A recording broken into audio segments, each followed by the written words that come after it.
Maqluba, a dish older than the borders of any country it is now eaten in.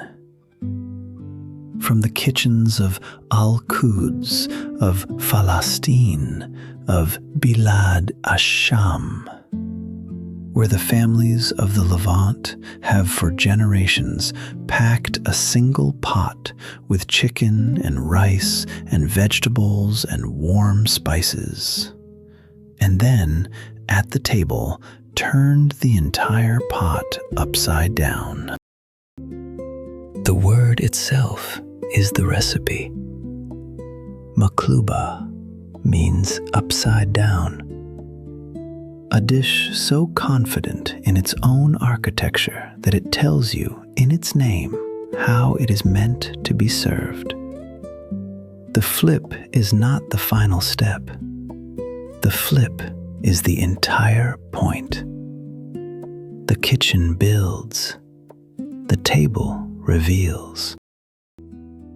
3 cups of medium grain rice, 2 whole eggplants, 1 head of cauliflower, 3 pounds of bone-in chicken pieces, olive oil, generous, and the spice cabinet of the Levant, Al-Bahar, the 7-spice mix in all of its parts, allspice, cinnamon, cumin, hal, the cardamom, black pepper, bay leaf, salt. We begin with the rice, 3 cups, into a wide bowl of warm water, 30 minutes, no more. The grain drinks slowly. The starch loosens. This soak is what allows the rice later to absorb the spiced broth without collapsing into mush.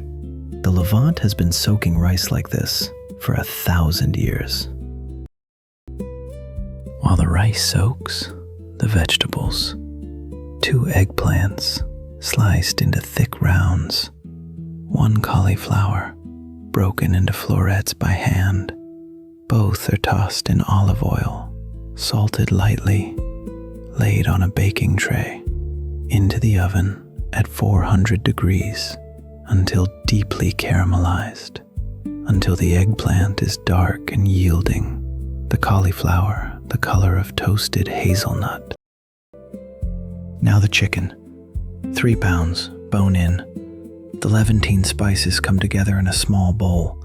Allspice, cinnamon, cumin, hal, black pepper, salt. The mixture is rubbed into the skin of each piece. The kitchen smells already like a holiday. Al-Bahar carries the scent of every wedding, every Eid, every family table. A heavy, deep pot meets the flame. Olive oil pools at the bottom.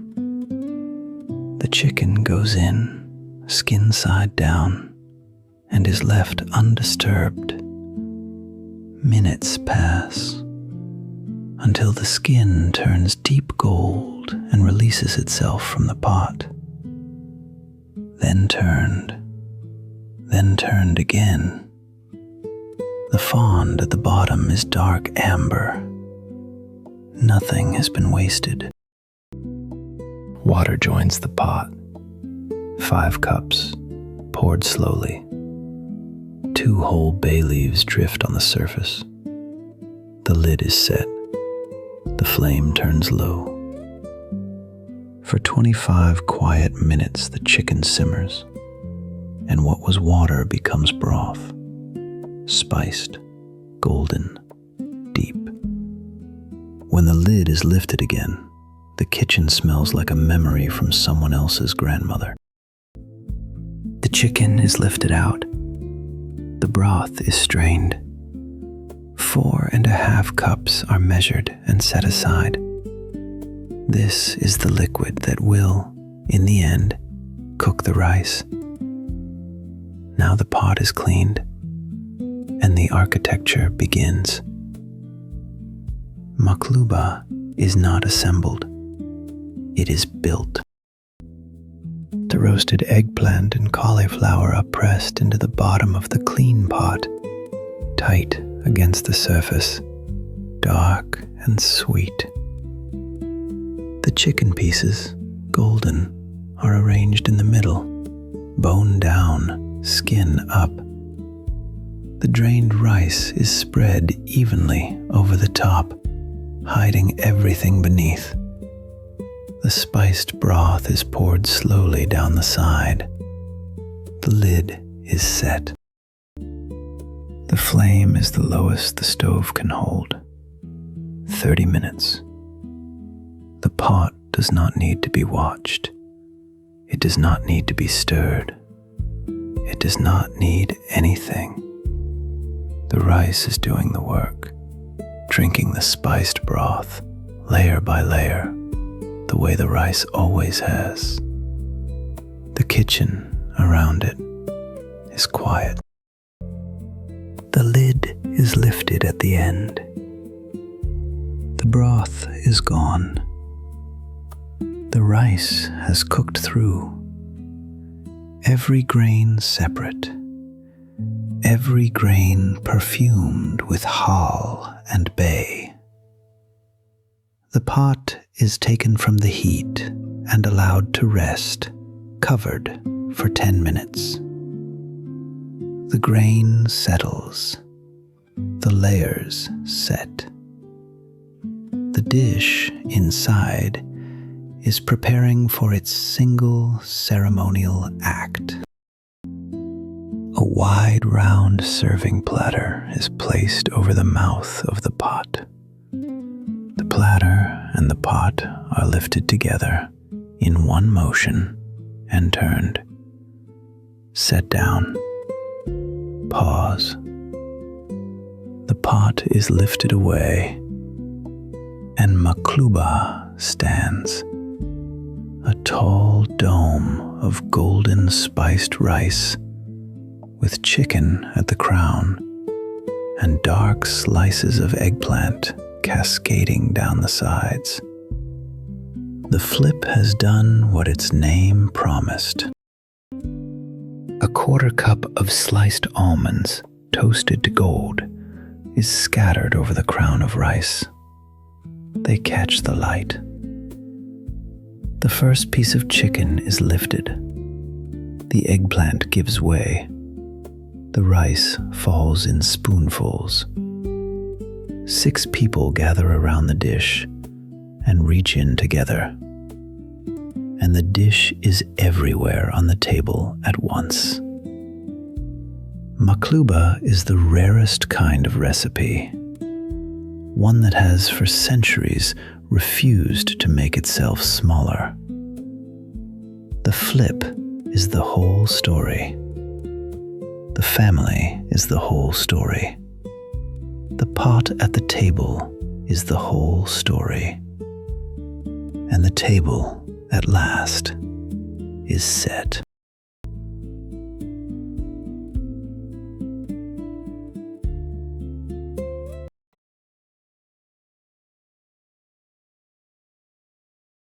Mujadara, a dish older than the borders of Lebanon. From the kitchens of Lebanese grandmothers and Syrian harvest tables, where for centuries the same 3 humble ingredients have been turned into a feast. Rice, brown lentils, and onions cooked until they are the color of dark honey. It is a dish of poverty made noble, of patience made flavor. The Levantine grandmothers will tell you that Mujadara cannot be hurried.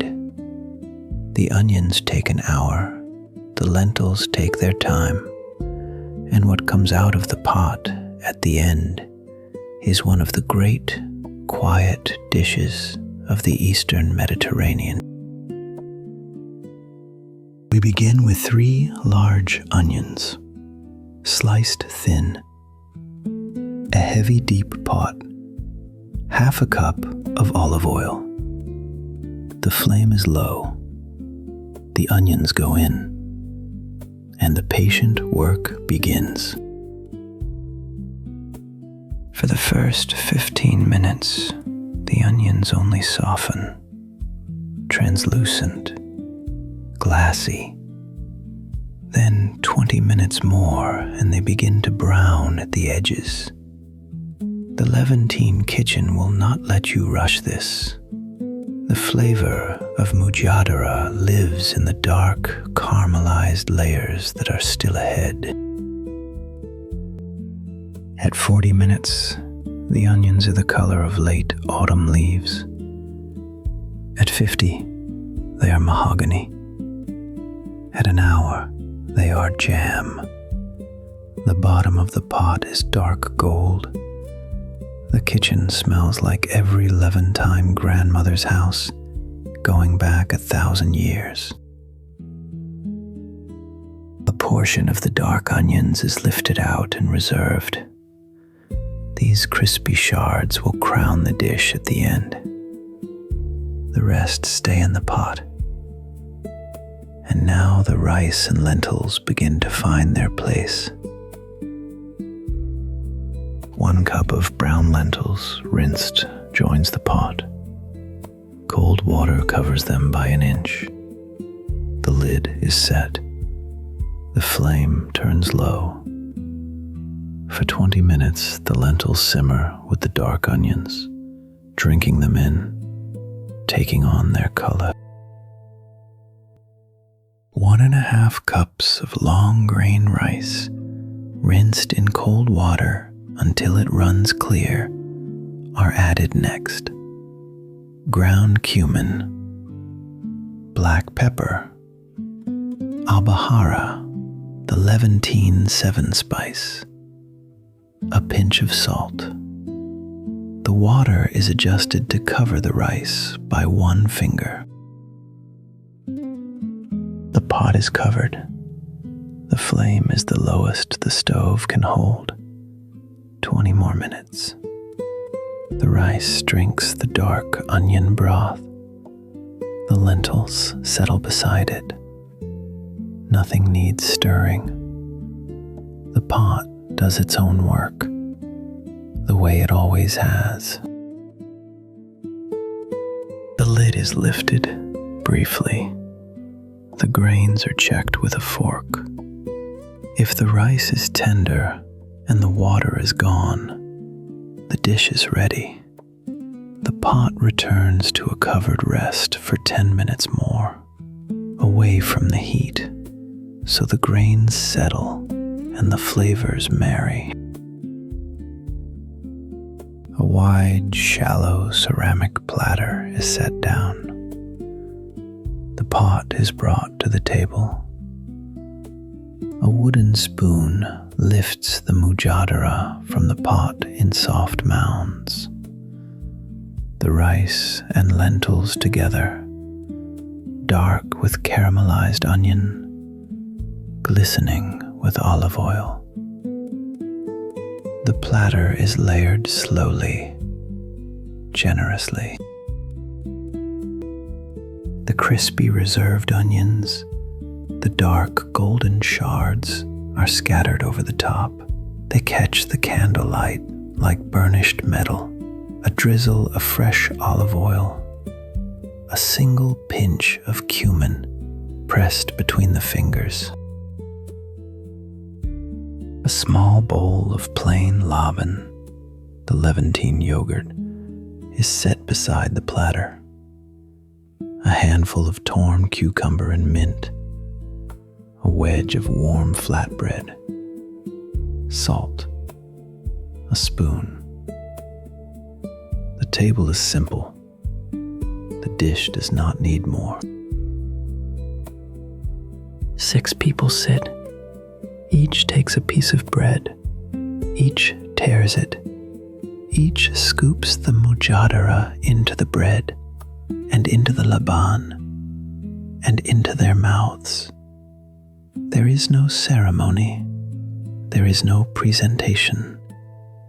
There is only the dish and the family and the soft, slow conversation of a Lebanese kitchen at night.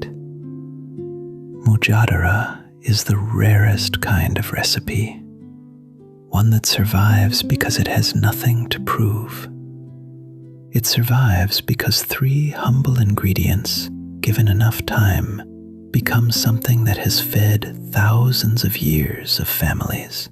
And the table, at last, is set.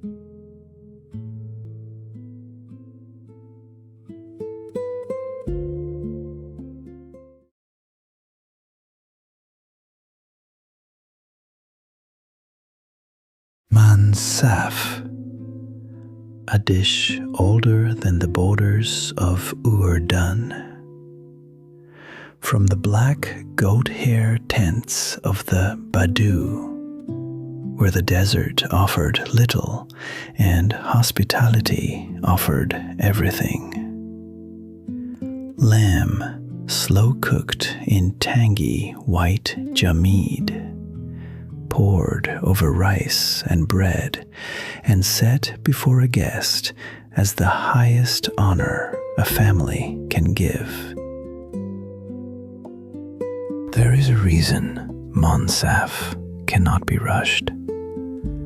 The lamb must surrender slowly, over hours, until it falls from the bone with the weight of a spoon. The jamid must be coaxed, not forced. Restaurants will hand you a plate in minutes, but the Badu knew the truth, that patience is the only spice that cannot be bought. Tonight, we cook the slow way. This will serve 4. 20 minutes to prepare, 2 hours and 20 minutes to cook. Gather what you need. 3 pounds of lamb shanks, 32 ounces of cultured cream for the jamid, 1 yellow onion, 2 tablespoons of lemon juice, flatbread for the base, 2 cups of white rice, turmeric, allspice, 2 bay leaves, salt, a 1/4 cup of pine nuts, a 1/4 cup of slivered almonds, olive oil, and water. We begin with the rice. Rinse 2 cups of white rice until the water runs clear and cool over your fingers. Then let it rest, soaking in warm water stirred with a single teaspoon of turmeric. The grains drink the gold. 15 minutes, and they are stained the color of the desert at dusk. Drain them, set them aside. Now the lamb. In a heavy pot, warm 2 tablespoons of olive oil until it shimmers. Lay the 3 pounds of lamb shanks down and do not move them. Let them sear, deep and dark, caramelized on every side. This is where the soul of Mansaf is built. The smell will fill the room and tell you the desert is awake. Add the onion, chopped fine, a 1/2 teaspoon of allspice, 2 bay leaves, and 4 cups of water. Bring it to a boil, then lower the flame to the gentlest whisper. Cover the pot, and now we wait. 2 hours. The Badu would say the meat is not ready until it forgets it was ever attached to the bone. While the lamb softens, we prepare the jamid. In a bowl, whisk the cultured cream with 2 tablespoons of lemon juice and a 1.5 teaspoons of salt. until it is smooth as silk. Now the delicate part. Slowly ladle the hot lamb broth into the white sauce, whisking without pause. This tempers it. Rush it, and the jamid will break. Coax it, and it holds. Pour the tempered jamid back into the pot with the lamb. Let it simmer, uncovered, low and steady, for 15 minutes, until the sauce thickens into something velvet. Then, in a dry skillet, toast the pine nuts and the slivered almonds, low and slow, until they turn fragrant and golden. Cook the turmeric rice now, until each grain stands fluffy and apart. And now, the ceremony. Tear the flatbread and lay it across a wide platter, the foundation. Moisten it with a ladle of the warm white jamid until the bread drinks it in. Spread the golden rice over the top. Arrange the lamb shanks, crowning the mound. Then, the pour. Spoon the remaining jamid over everything, slow and generous. Scatter the toasted nuts. The platter is complete.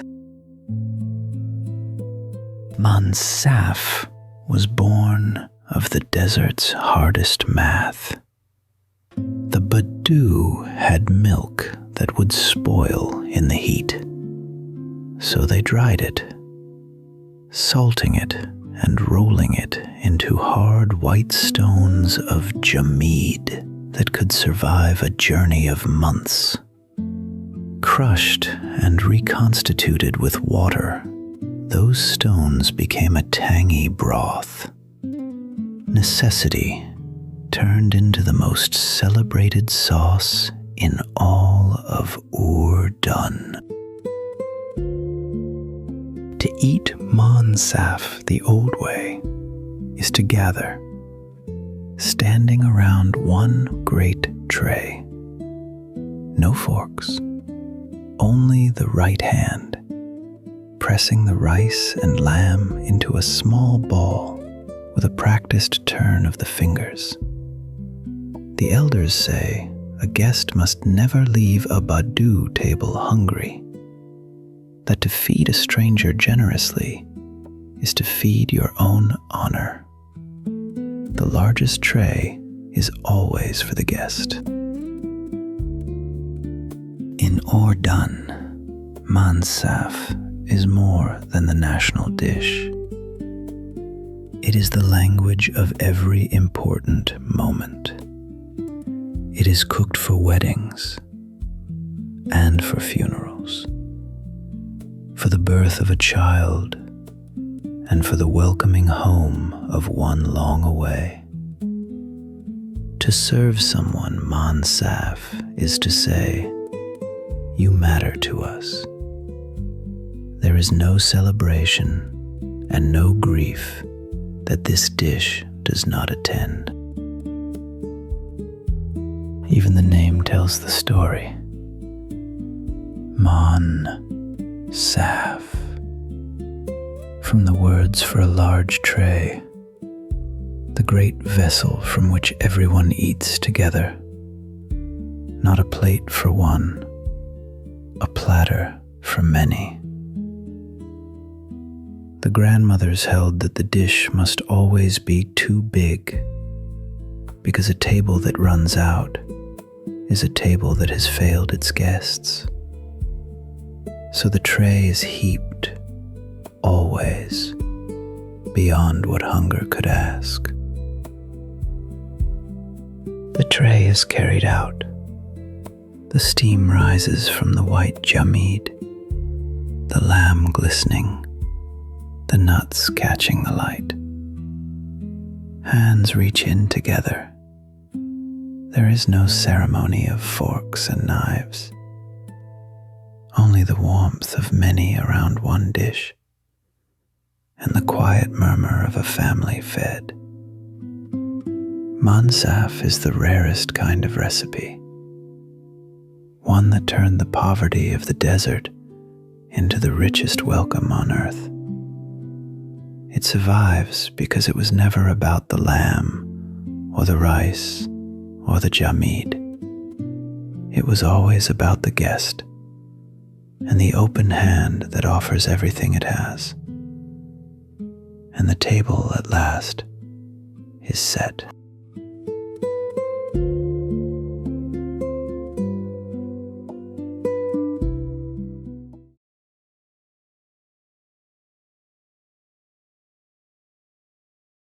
Koshari, a dish older than the modern nation that claims it. From the crowded streets of Kahira, where copper pots simmer through the night, and the poor and the powerful eat shoulder to shoulder.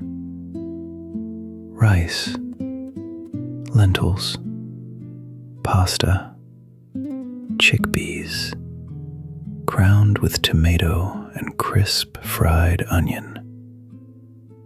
The humblest bowl in all of Mahshi, Egypt, and the one most beloved. They say no two Koshari carts taste alike. Each vendor guards a private balance of spice and vinegar, a secret kept in the wrists, never written down. It is not a refined dish. It was never meant to be. It is the food of dock workers and students, of long days and thin wallets. And yet, ask anyone born along the Nile, and they will tell you, this is home in a bowl. This bowl serves 20 minutes to prepare, 40 to cook, 1 hour from empty pot to crowning onion. You will need 3/4 cup of brown lentils, 1 cup of white rice, 1 cup of macaroni, 15 ounces of chickpeas, 15 ounces of tomato sauce, 6 cloves of garlic, 1/4 cup of white vinegar, cumin, coriander, cayenne, salt, olive oil, and a generous 1/2 cup of crisp fried onions. Begin with the lentils. Rinse them until the water runs clear. Then let them boil with a whisper of cumin until they yield softly to the spoon. Drain them and set them aside. Now the rice. Cook it slow with oil and salt until each grain stands soft and separate. These two, lentils and rice, are the quiet foundation of everything still to come. Next, the pasta. Bring salted water to a rolling boil and cook the macaroni until it is just tender, no more. Drain it and toss it through with a thread of oil so the pieces fall apart, loose and glistening. In Koshari, the pasta is no accident. It is one more layer in a dish built entirely of layers. Now the sauce that ties it all together. Warm a little oil and let half the garlic soften and turn fragrant. Pour in the tomato, then cumin, coriander, and a breath of cayenne for heat. A splash of vinegar to wake it. Let it simmer 15 slow minutes until it darkens and thickens into something deep and red and patient. And then the daka, the soul of the bowl. The grandmothers will tell you the raw garlic must be bloomed in cold vinegar first to mellow its sharp bite before it ever meets the heat.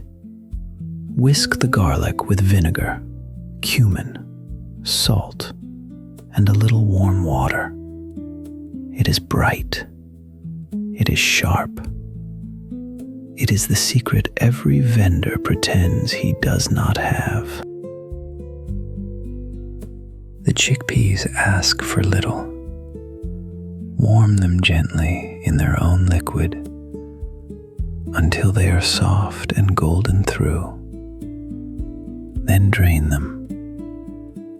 They will sit among the rice and lentils like small lanterns, rounds of quiet sweetness, a soft counterpoint to the fire of the sauce and the sting of the daka. Now you build. Rice first, then lentils, then the loose pasta, and the chickpeas scattered over. Pour the hot tomato sauce across the top in a slow red ribbon. Then the daka, sharp and singing. And last, the crown, a mountain of fried onion, dark and shattering. This is koshari, eaten not in careful layers, but in one glorious mingled spoonful. Koshari is younger than it tastes. Most say it was born in the 1800s, when the rivers of empire ran through Egypt. Its very name echoes a far older dish from the Indian subcontinent. Khichdi, a humble pot of rice and lentils. Carried west by soldiers and traders, it found new ground along the Nile and quietly became something entirely its own. In that single bowl, you can taste a crossroads.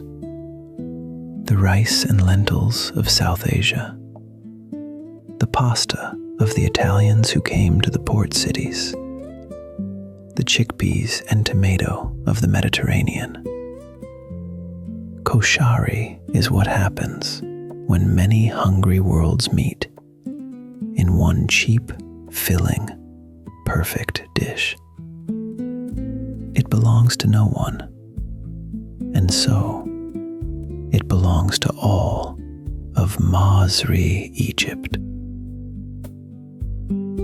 For generations it has been the great equalizer, served from gleaming carts and tiled shops, ladled fast into bowls and eaten standing. A meal a laborer could afford, and a minister would not refuse. The folk along the Nile hold that a country reveals itself in the food it feeds everyone, and Koshari feeds everyone the same. Today it is more than a meal. It is a feeling. The smell of frying onion drifting down a Kahira lane at dusk. The clatter of spoons. The first sharp hit of daka.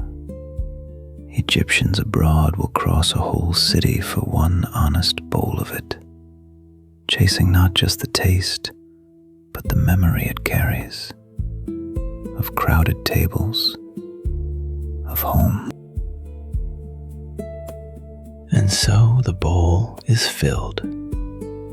rice and lentils beneath, pasta and chickpeas within, red sauce and bright daka above, and that dark crown of onion still crackling. A dish made of leftovers and longing that became the heart of a nation. Koshari asks for nothing rare. It asks only for patience and for the willingness to share. And the table, at last, is set.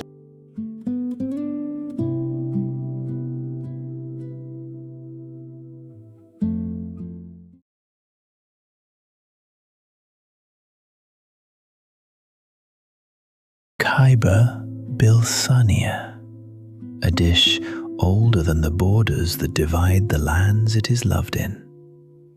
From the hills of Lebanon, Lebanese kitchens hushed and warm, where bagul and lamb have been pounded into one smooth paste, long before anyone thought to write the recipe down. They call Kibbeh the heart of the Levantine table. Bilad Asham, the lands of the Levant, each claim it as their own, from Beirut to Aleppo to the small villages between. They say a cook can be known by her kibbeh alone. The hurried kitchens grind and they rush and they forget. But the old way asks only for patience, and the patience is the whole point. This is Kibbeh bil Saniyeh, kibbeh in the tray. It serves 4, 25 minutes to prepare, 35 minutes in the oven, 1 hour from start to table. You will need ground lamb, rich and cold, bagul, the cracked wheat soaked soft, 2 onions, Lebanese 7-spice, a little salt, good olive oil, and a handful of pine nuts kept for the heart of it. First, the grain. Bagul is rinsed, then left to drink cool water until each grain softens and swells. The old kitchens soaked it while the lamb was trimmed. When it is tender, you press the water out gently with the flat of your hand and set it aside. This is the bones of the dish. Everything else is built upon it. Now the paste. Half of the lamb, the softened bagul, 1 onion chopped fine, the salt, and a single teaspoon of the 7-spice all go together. The grandmothers worked this by hand in a great stone mortar, pounding until meat and grain forgot they were ever apart. Today, a food processor does the pounding, but the goal has not changed. Smooth, silken, one single dough. While the shell rests, the filling, the second onion softens slowly in olive oil until it turns gold and sweet. Then the rest of the lamb joins it with more of the 7-spice and the pine nuts scattered all through. You cook it until the meat is deeply browned and the whole kitchen smells of allspice and cinnamon and warm fat. Now you begin to build. Half of the smooth lamb dough is pressed into the bottom of the tray, the Saniyeh, firmly, evenly into every corner. hands kept wet so nothing sticks. This is the floor of the dish, the patient layer that will carry everything above it. Over that floor, the golden filling is spread, edge to edge. Then, the last of the dough is patted on top, smoothed with hands dipped in ice-cold water until the surface is flawless. And here comes the signature, the knife, drawn across in long lines, then crossed again, scoring the diamond pattern that every Kibbeh Saniyeh wears like a crown. A last drizzle of olive oil over the top, into every scored line, then into the oven, 400 degrees Fahrenheit, for 35 minutes. It bakes until the edges pull crisp and dark, until the diamonds turn a deep gold, until the whole tray hums with the sound of fat gently crackling. You wait. The smell will tell you when. Kibbeh is ancient. Its name comes from an Arabic word for forming, for shaping into a ball. And forms of it reach back thousands of years to the grain fields of Mesopotamia, where wheat was first tamed by human hands. Burgul, cracked, parboiled wheat, was among the oldest ways to keep a harvest safe through winter. Kibbeh is what happens when that ancient grain meets the herds. In the old villages, making kibbeh was a sound before it was ever a meal. The steady thud of the wooden pestle against the stone mortar carried out through the lanes. A quiet announcement that something special was coming. The village women would say the dough is finished only when it no longer remembers being meat, when it has become something new, entirely its own.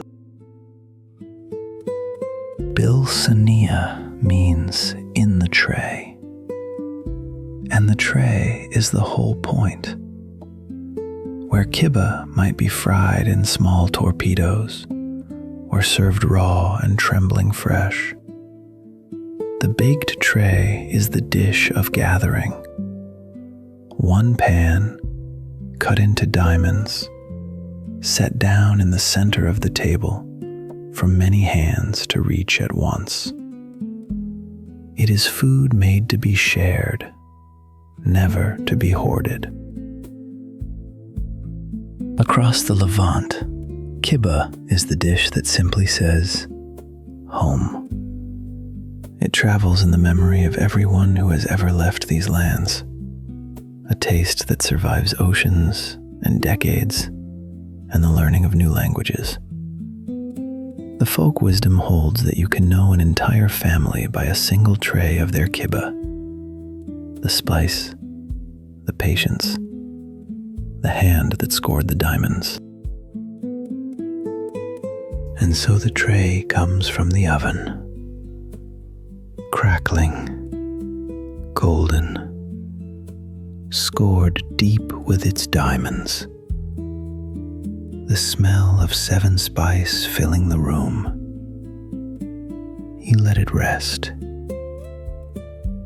Then the knife follows the lines you drew, and the first warm piece lifts free, crisp at its edge, tender within.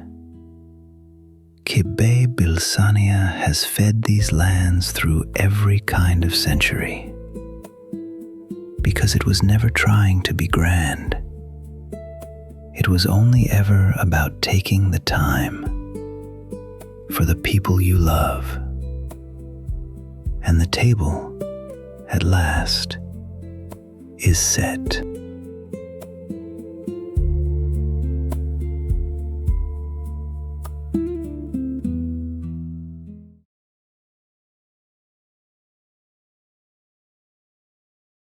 Fesenjan, a dish older than the empires that rose along the Caspian. From the green hills of Gilan in the north of ancient Persia, where walnut trees and pomegranate orchards have grown side by side for 1,000 years, and where the people learned to braise the two together long before anyone wrote it down. There is no hurrying this one. The walnuts must be coaxed slowly until their oil rises and turns the sauce to dark mahogany. Restaurants reach for sugar to fake the balance, but the old Irani kitchens knew better. The sweetness and the sour, the deep and the bright, all of it comes from two ingredients given enough time: walnut and pomegranate, nothing else. This Fesenjan serves 6, 20 minutes to prepare, 2 hours to cook, a little over 2 hours from first walnut to final pour. You will need 2½ cups of walnuts, 3 pounds of chicken drumsticks, 2 tablespoons of olive oil, 1 yellow onion, 1 cup of pomegranate molasses, and ½ cup of pomegranate seeds, 2 cups of chicken stock, turmeric, cinnamon, saffron, and salt, and 2 cups of basmati rice. It begins with the walnuts. Grind them in the processor until they are a fine meal, but stop before they become a paste. Then tip the meal into a large pot over the lowest heat. Dry toast it for 5 minutes, stirring without pause, until the kitchen fills with the warm smell of toasting nuts. Let nothing scorch. Now pour cold water over the walnuts and let them simmer, low and patient, for a full hour. This is the secret the grandmothers guarded. Every little while, you splash the pot with ice-cold water. The shock forces the walnut oil to separate, to rise and gather and gleam. This is what gives Fesenjan its gloss, its body, its quiet richness. You cannot rush it. You can only wait. While the walnuts give up their oil, heat the olive oil in a separate skillet over a medium-high flame. Lay in the chicken drumsticks. Let them sear, turning slowly until every side is burnished golden and the skin tightens. Then lift them out and set them aside. They will return when the sauce is ready for them. In that same skillet, soften the finely chopped onion with the turmeric and the cinnamon until it turns sweet and deep and caramel gold. Then carry it all to the walnut pot. Pour in the chicken stock and the full cup of pomegranate molasses, dark and tart. Stir until the walnut and the annar become one single sauce. The pot goes quiet and ruby brown. Settle the seared chicken back down into the sauce. Cover the pot and let it simmer low and slow for an hour and a half. This is where the magic happens. Unhurried and unseen, the sauce darkens from brown to deep red to that famous mahogany. It thickens. It clings to the chicken. The longer it goes, the more beautiful it becomes. Now the rice. Rinse the basmati and boil it in salted water until just parboiled. Drain it.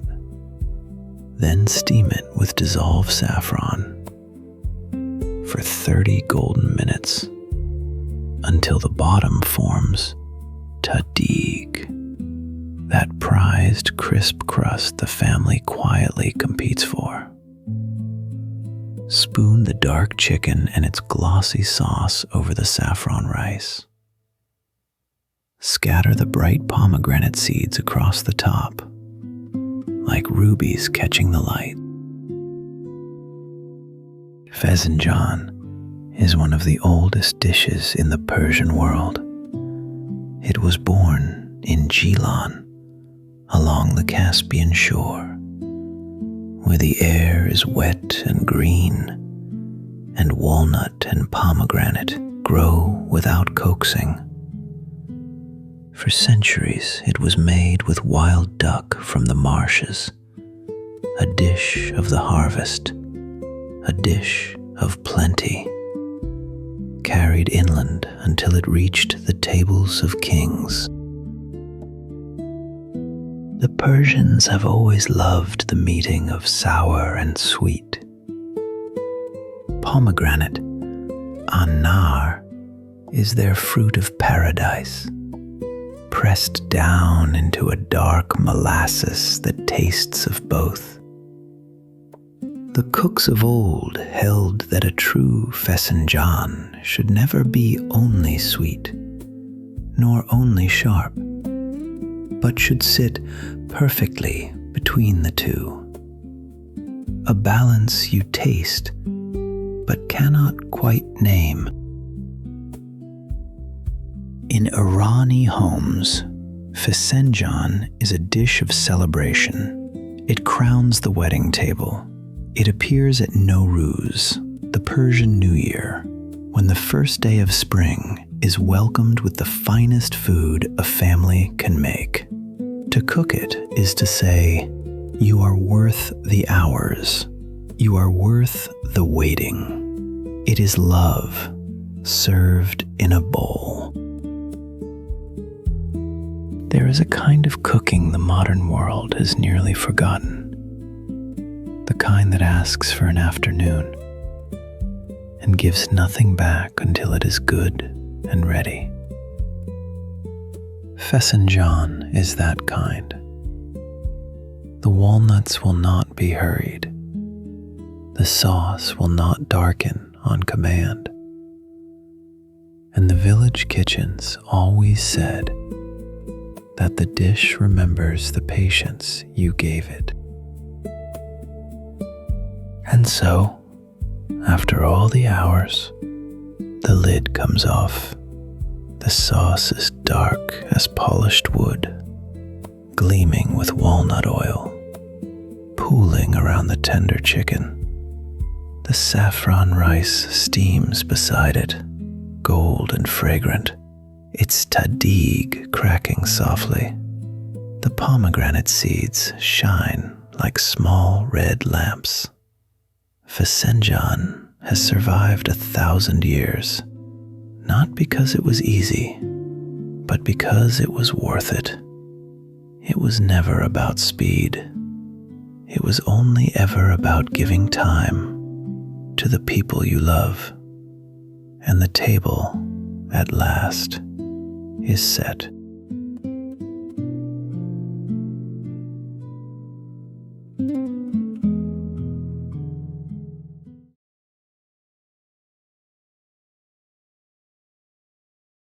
Mahshi, Warak, Enab.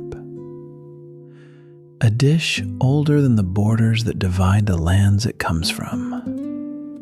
From Bilad Sham, the green heart of the Levant, where the grapevine has climbed the same garden walls for 3,000 years, and where the leaves it sheds each spring are not swept away, but gathered and made into supper. This is not a fast dish. It was never meant to be. It is the kind of cooking that fills an afternoon, that asks the hands to slow down, one small leaf at a time. A hurried kitchen will tear the leaves or roll them loose, and they will fall apart in the pot. The patience is not a flaw in the recipe. The patience is the recipe. It serves 6, an hour to prepare, an hour to simmer, 2 hours in all.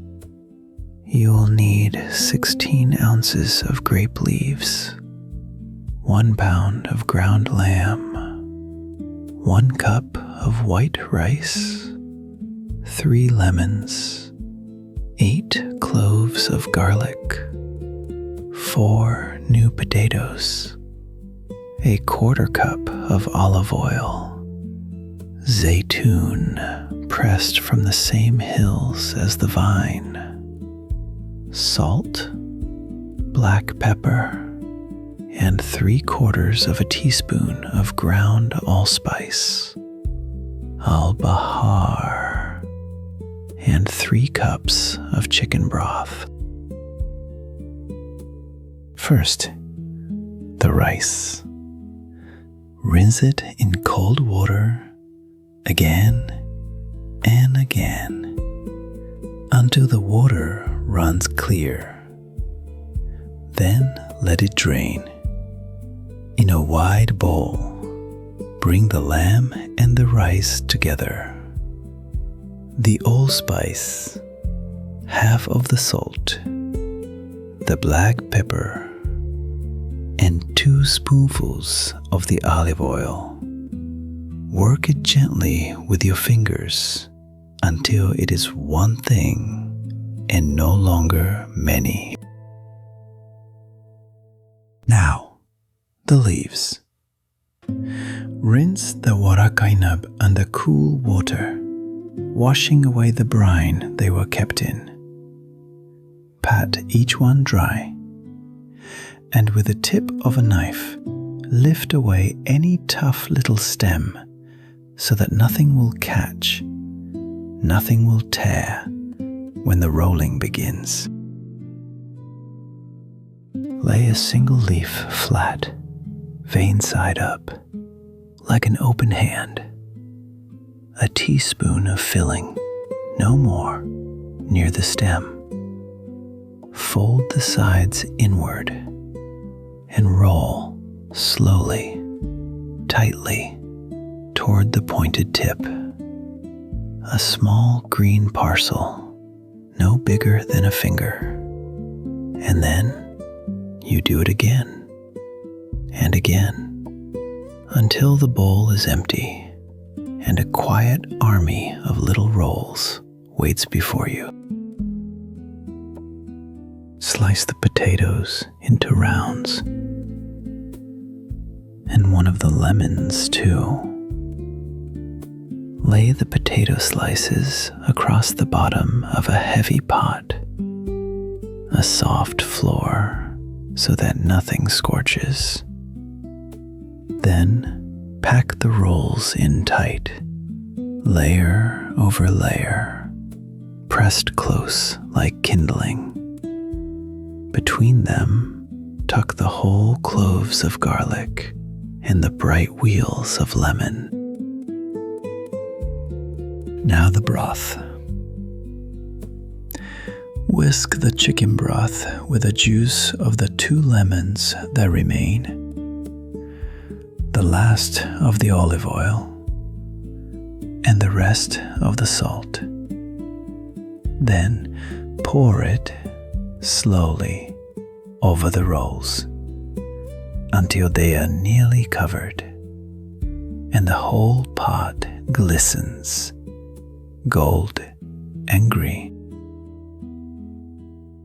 One last thing before the heat. Set a small heat-safe plate upside down over the leaves. A gentle weight to keep them from drifting loose. Cover the pot.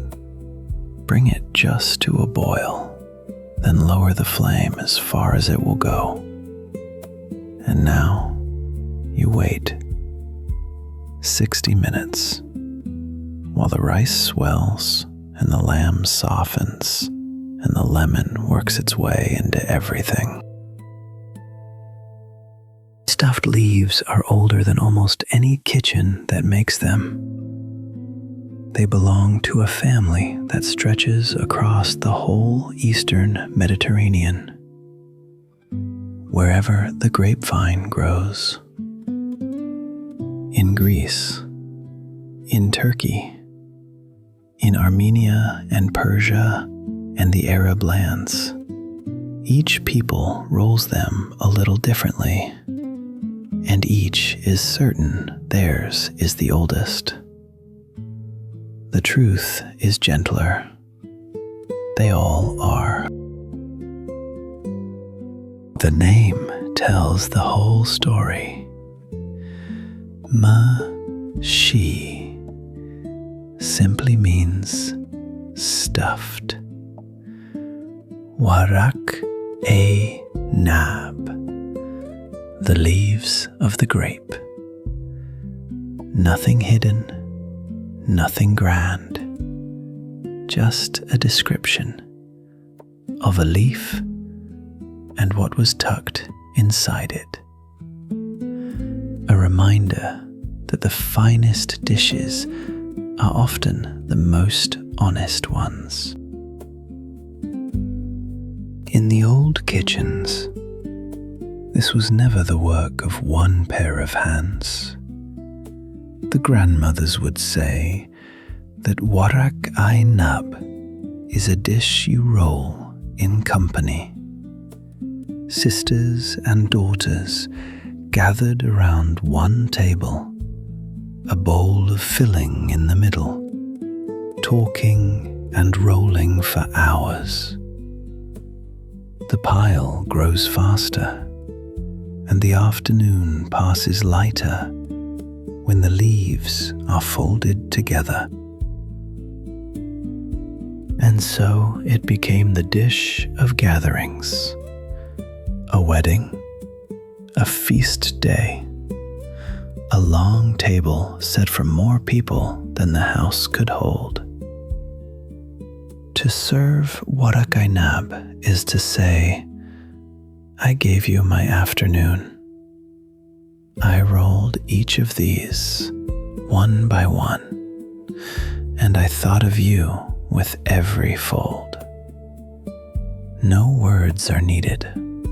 The plate has already spoken. When the hour is done, lift the plate away. Turn the pot out onto a wide dish, and there they are. Dozens of small, dark rolls, glossy with zaytun and lemon, the potatoes beneath gone golden and soft. Mahshi Warak Enab endures because it asks for nothing but time and tenderness. It cannot be rushed. It cannot be faked. It can only be made the slow way, by someone who cared enough to sit and roll. And the table, at last, is set.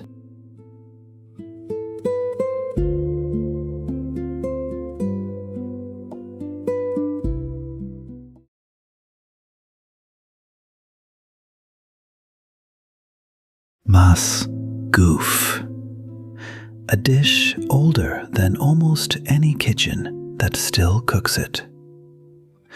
From the banks of the Tigris, the great river, the people of Iraqi call Dijla, where for thousands of years the fishermen of Baghdadi have split the day's catch wide open, stood it upright beside a low wood fire, and waited. This is not a dish you hurry. Masgouf is cooked the slow way. The fish set open on stakes around the edge of the fire, never touching the flame, taking only the heat that rises and the smoke that drifts. An hour passes, sometimes two. The wood does the seasoning. The patience does the rest. There is no shortcut here, and along the Tigris, no one has ever wanted one.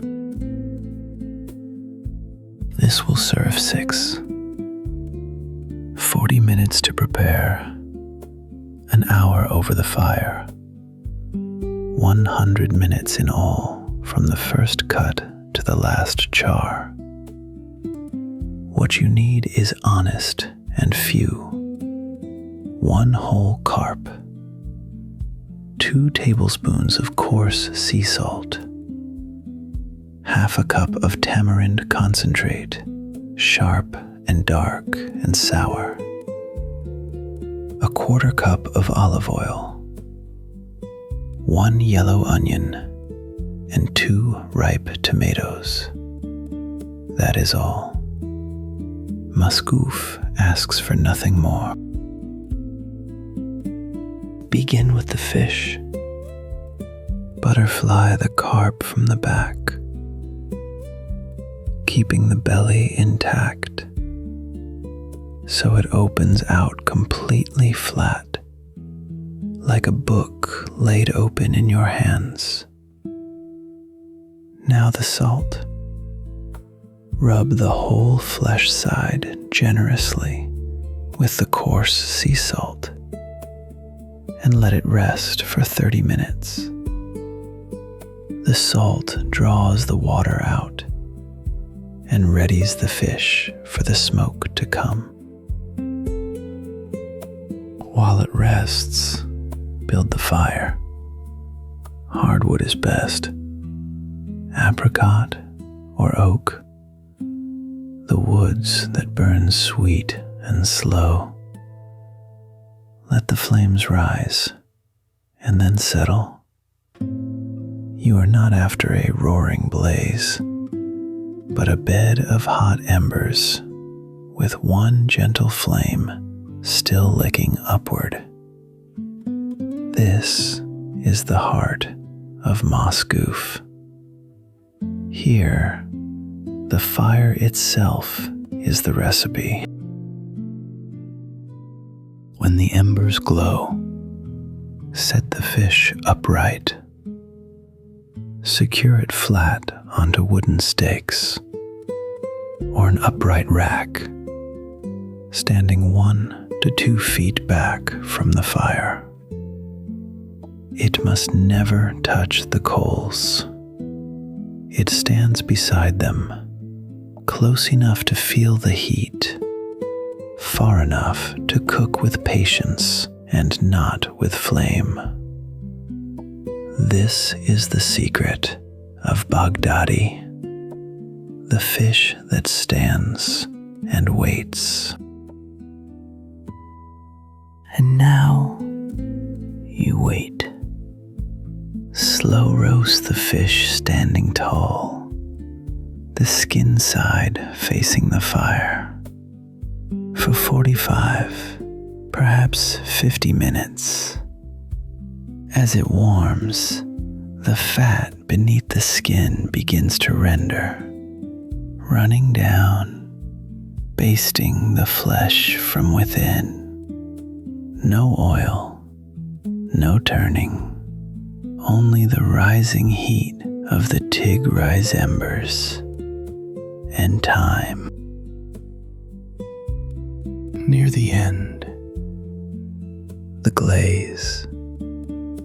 Whisk the tamarind concentrate together with the olive oil until it runs dark and glossy.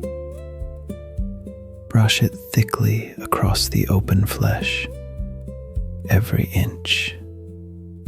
Then press thin slices of onion and the 2 tomatoes gently onto the sticky glaze so they cling to the fish and begin to soften in the heat. For the last 10 minutes, turn the frame around. Let the flesh side face the embers now, so the tamarind caramelizes and the onion and tomato char at their edges, smoky and sweet. The skin has gone deep and crisp. The glaze has set dark and shining, and the fish, at last, is ready to come away from the fire. Masgouf is older than the word Iraqi itself. The 2 great rivers, the Tigris and the Euphrates, cradled the very first cities the world ever built. And along these same banks, fish roasted over open fire may be among the oldest meals ever recorded. The people of ancient Mesopotamia grilled their river catch right here more than 5,000 years ago beneath the same wide evening sky. In Baghdadi, Masgouf is far more than supper. Along the river, the old fish houses line the water, their fires glowing long after dark, and families gather to eat with their hands straight from the board. The folk of the city will tell you the fish must come from the Tigris itself, that the river is half the flavor, and that a meal eaten by the water always tastes of home. Even the name tells the story. Masgouf comes from an old word meaning to roast through, slowly, from a little distance. Not seared, not boiled, roasted by the patient breath of the fire. It is a word and a method that has outlasted kingdoms and empires, and still means exactly what it meant at the very beginning. To eat Masgouf is to sit at one of the oldest tables in the world. The grandmothers of Baghdadi hold that the fire must be tended in quiet, that the smoke carries something of everyone who ever cooked beside this river before. And when the fish is laid open on the board at last, scattered with onion and bright lemon, it is not merely dinner, it is memory, served warm. At last, lift the fish away from the fire. Lay it open on the dark wood, the skin gone deep and smoky, the flesh beneath pale and tender, falling into soft flakes. Scatter the onion, squeeze the lemon. Set the little dish of dark tamarind close beside. Masgouf has fed the people of the Tigris since long before history was written down. It endures because it was never about speed or cleverness. Only fire and river and time. And the table, at last, is set.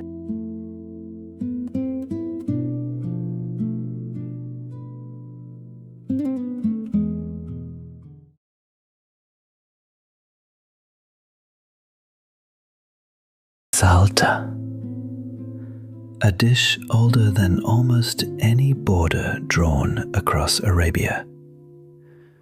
From the mountain city of Saniyeh, the beating heart of the Yemeni highlands, where for centuries a clay pot has been set roaring over the fire and crowned with a pale cloud of Kibbeh that never stops bubbling.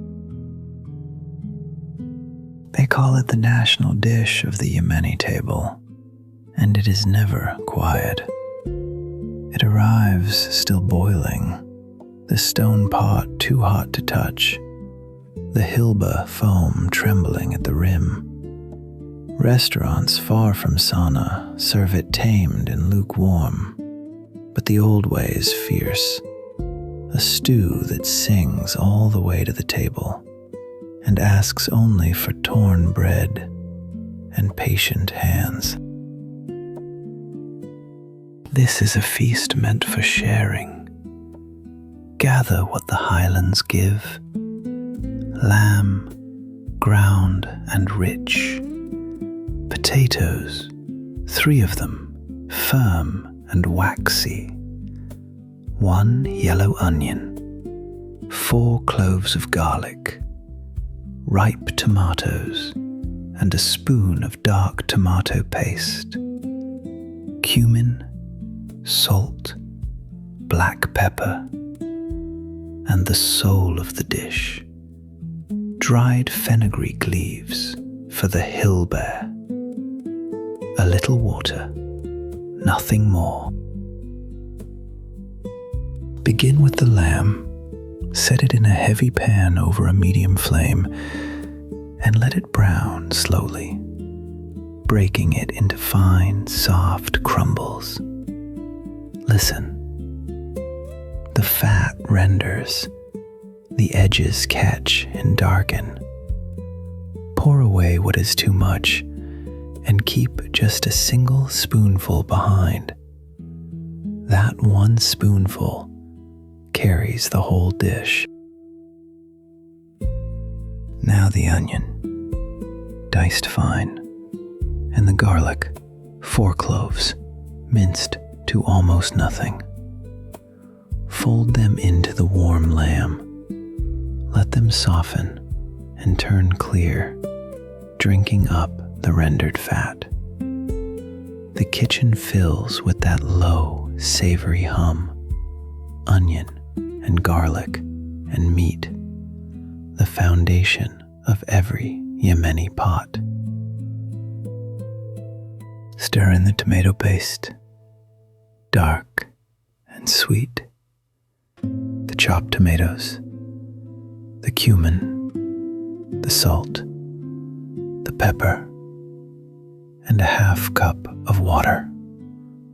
This is the marak, the simmering base. Let it cook 10 slow minutes until it thickens into something deep and structured. The sauce should hold its shape on the back of the spoon. Now the first gift of the fenugreek. Take half the dried leaves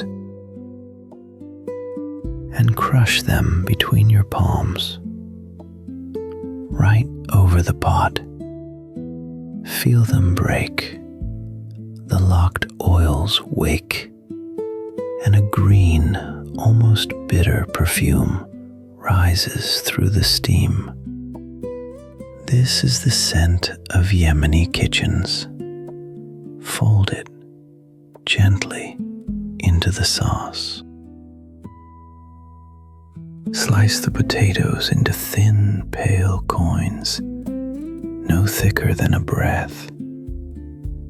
Lay half of them across the bottom of the dish, overlapping like shingles on an old roof. Spoon the lamb over them, every dark and savory bit. Then the rest of the potatoes on top, a second tiled layer, and the last of the crushed fenugreek scattered over. Cover it and let it bake, slow and patient, until the top turns golden and crisp at the edges. And while it bakes, whip the Kibbeh, fenugreek, soaked long in water, beaten and beaten until it climbs into soft white peaks, a foam light as a cloud. Crown the dish with it and tear the warm Maqluba bread to scoop. Saltah did not begin in a palace. It rose from the working kitchens of Saniyeh, a way to stretch a little meat and many vegetables into a meal that warmed a whole family. The name itself points to the pot, the fierce, bubbling vessel that gives the dish its roar. Humble in its bones, generous in its heart. The old Yemeni cooks swore by a pot of carved stone that held the heat long after the fire was gone. They say a true Saltah must reach the table still boiling, loud enough to be heard before it is seen. The foam must dance, the broth must spit. A quiet Saltah, the grandmothers held, is no Saltah at all. And the Kibbeh, the fenugreek foam, is the crown that sets it apart. Across the Yemeni highlands, no two cooks whip it quite the same. Some fold in green chilies and coriander. Some keep it plain and pale. But all agree on this: it must be light, it must be airy, it must float upon the stew like the first cloud over Saniyeh at dawn. To eat Saltah is to eat together. One pot, set in the center, a stack of warm Maqluba, torn and shared by every hand at the table. There are no spoons in the old way, only bread and the bubbling stew and the company of those you love. It is the taste of a Yemeni afternoon, unhurried and whole. At last, lift the pot from the heat, still murmuring. Crown it with the pale Kibbeh foam and let it spill and tremble down the sides. Set it in the middle of the table while it still sings, and tear the Maqluba to meet it. Saltah has fed the people of Saniyeh for longer than memory holds. It endures because it was never about wealth or ease, only fire and fenugreek and the warmth of a shared bowl. And the table, at last, is set.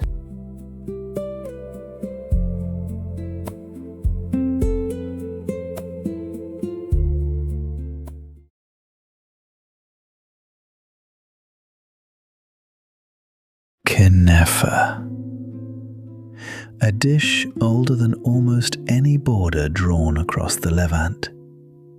Born in the stone city of Nabulsi, where for centuries the bakers have risen before dawn to coax a tray of golden pastry and molten white cheese into something close to a small miracle. They say the people of Nabulsi have made Knafeh for so long that no one remembers the first tray, only that it was always shared. At weddings, at feasts, on the most ordinary of mornings, a wide copper round carried steaming through the old market, sold by the slice while the syrup still trembled. It asks for so little. A tangle of kataifi, fine shredded pastry, pale as spun gold. A block of soft akawi cheese, soaked patiently to coax away its salt. Sweet semolina, warm ghee, sugar and water perfumed with orange blossom and rose. First, the cheese must be calmed. Slice the akawi thin and lower it into cool water, changing the water again and again, hour after patient hour. This is the oldest secret of Knafeh, drawing the salt away until the cheese is ready to melt into a soft, sweet thread. While it soaks, the syrup, sugar and water brought to a slow boil, then stilled. Into the warmth, a whisper of rose water and orange blossom, the scent of a whole orchard folded into a single spoon. Let it cool and wait. Now the kataifi. Loosen the pale strands with your fingertips until they fall apart like silk. Pour over the melted ghee and the fine semolina and turn them slowly until every thread gleams gold and ready. Press 2/3 of the buttered pastry into the round pan, pushing it down firm and even into a tight golden floor. This pressing is what gives Knafeh its crisp, shattering base. Take your time, lean your weight into it. Spread the softened akawi across the pastry, edge to edge, a quiet white layer waiting to melt. Then cover it with the rest of the shredded gold and press once more, sealing the cheese inside like a secret. Into a hot oven it goes. Slowly, the edges deepen from pale straw to amber to a burnished, glowing gold. The kitchen fills with the smell of toasting butter and warming cheese, and beneath the crust, the akawi begins, softly, to surrender. In Nabulsi, they bake it in trays as broad as a cartwheel, and the old bakers will tell you the true test comes now, the flip. A platter set over the pan, a held breath, and the whole golden round turned over in one fearless motion. And then the syrup. Pour the cool blossom syrup over the hot Knafeh and listen. It hisses and sighs and drinks the sweetness down into every golden thread. This is the sound the whole city waits for. Lift the first slice, and the akawi follows, stretching into long molten ribbons that refuse to let go. Crisp above, soft and sweet below, the cheese pulling like warm silk between the pastry. This is why they have made it for 1,000 years. Scatter a green rain of crushed pistachios across the glistening surface, bright against the gold. Cut it while it is still warm, still sighing its faint steam, and pass the first plate to someone you love. Knafeh has fed the people of Nabulsi through celebration and through ordinary days alike, carried warm through the market, shared by the slice among strangers and family the same. It endures not because it is rare, but because it is given. Crisp gold, soft cheese, and syrup that still remembers the orchard. And the table, at last, is set.